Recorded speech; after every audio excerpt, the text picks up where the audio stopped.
ఇది నా దేవుని యొక్క వాక్య ధ్యానము. నీతిమంతులు వర్ధిల్లుట పట్టణమునకు సంతోషకరము. సామెతల గ్రంథము 11వ అధ్యాయము 10వ వచనం. అవును ప్రియులారా, ఏ గ్రామములో అయితే లేదా పట్టణములో అయితే లేదా రాష్ట్రములో అయితే దేశములో అయితే నీతిమంతులు వర్ధిల్లుతూ ఉంటారో ఆ దేశము సంతోషకరమైనటువంటి స్థితిలో ఉంటుంది. నీతిమంతులు అనగా దేవుని యందు భయభక్తులు కలిగి చెడుతనాన్ని విసర్జించినటువంటి వారు. ఎవరైతే ఉంటారో వారు నివసించేటువంటి ప్రతి ప్రాంతము కూడా సంతోషకరమైనటువంటి స్థితిలో ఉంటుంది ప్రియులారా. లేదంటే దుఃఖకరమైనటువంటి స్థితి మనం చూడొచ్చు. ఆదికాండము 18వ అధ్యాయంలో కనుక మనం గమనించినప్పుడు, మరియు యెహోవా సొదొమ గొమొర్రాలను గూర్చిన మొర గొప్పది గనుక వాటి పాపము బహుభారమైనది గనుక నేను దిగిపోయి నా యొద్దకు వచ్చిన ఆ మొర చొప్పుననే వారు సంపూర్ణంగా చేసిరో లేదో చూచెదను అని ప్రభు అక్కడి నుంచి బయలుదేరినట్లుగా మనం చూడొచ్చు పిల్లరా.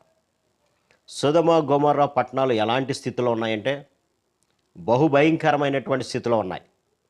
వారికి దేవుని భయము ఏమాత్రం కూడా లేనటువంటి స్థితిలో భయంకరమైనటువంటి వ్యభిచారం చేస్తూ భయంకరమైనటువంటి విగ్రహారాధనలో వాయు వరుసలో మర్చిపోయినటువంటి స్థితిలో వారు ఉన్నట్లుగా మనం చూడొచ్చుకున్నారు.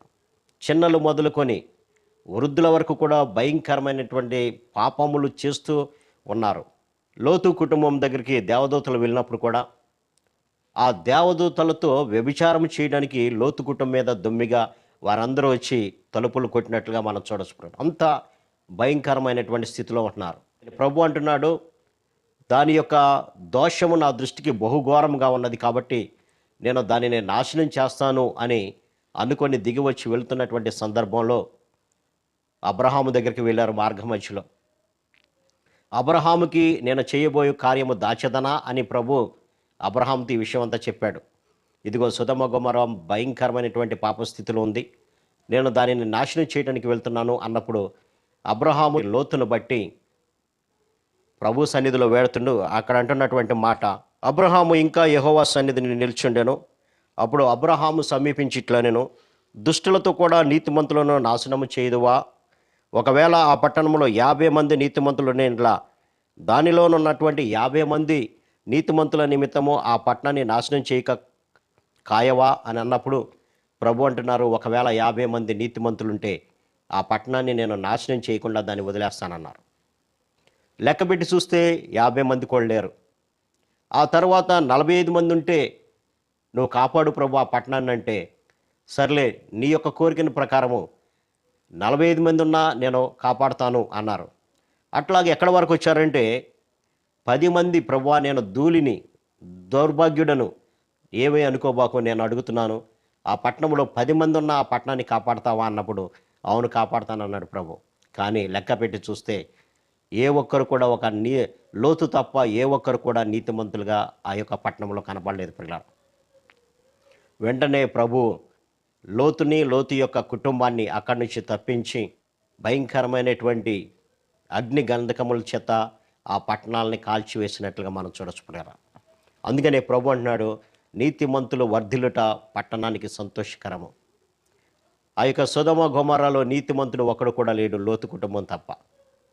అటువంటి భయంకరమైనటువంటి పాపములో మగ్గుతున్నటువంటి ఆ యొక్క పట్టణాలనే ప్రభు నాశనం చేశాడు పిల్లరా. కారణం ఏంటంటే కనీసం 10 మంది నీతిమంతులు కూడా లేనటువంటి స్థితి. కాబట్టి ప్రభు హెచ్చరిక చేస్తున్నాడు, నీ గ్రామంలో లేదా నీ పట్టణంలో లేదా నీ యొక్క రాష్ట్రంలో దేశంలో నీతిమంతులు లేకపోతే సొదొమ గొమొర్రాను ఏ విధంగా అయితే నాశనం చేశానో అలా నాశనం చేస్తానని ప్రభు హెచ్చరిక చేస్తున్నాడు. కాబట్టి మన యొక్క చెడుతనాన్ని ప్రతిదాన్ని కూడా వదిలివేద్దాం, ప్రభు సన్నిధిలో నీతిమంతులుగా జీవిద్దాం, మనల్ని మనం రక్షించుకుందాం, మన పట్టణాన్ని రక్షించుకుందాం, మన దేశాన్ని రక్షించుకుందాం. అట్టి కృపా పరిశుద్ధాత్మ దేవుడు మనందరికీ దయచేయను గాక. ఆమేన్. ప్రార్థన. సర్వశక్తుడా, ప్రేమ గల మా తండ్రి, నీతిమంతులు వర్ధిల్లుట పట్టణంకు సంతోషకరం అన్నావు నాయన. నీతిమంతులు లేనటువంటి స్థితిలో ఉన్నటువంటి సొదొమ గొమొర్రా అగ్ని గంధకాల చేత నాయన నాశనం అయిపోయింది ప్రభు. ఇదిగోనైనా మా యొక్క రాష్ట్రము లేదంటే మా యొక్క దేశము లేదంటే మా యొక్క పట్టణాలు గ్రామాలు నాయన నీతిమంతులుగా ప్రతి ఒక్కరు కూడా మార్చబడినట్లుగా మీ వైపు చూచి నాయన రక్షణ పొందుకొని రక్షించబడినట్లుగా నిత్యమైనటువంటి నరకం నుంచి నాయన తప్పించబడినట్లుగా సహాయం దయచేయమని యేసు నామమున అడిగి పెట్టుకొంచున్నాం తండ్రి. ఆమెన్. God bless.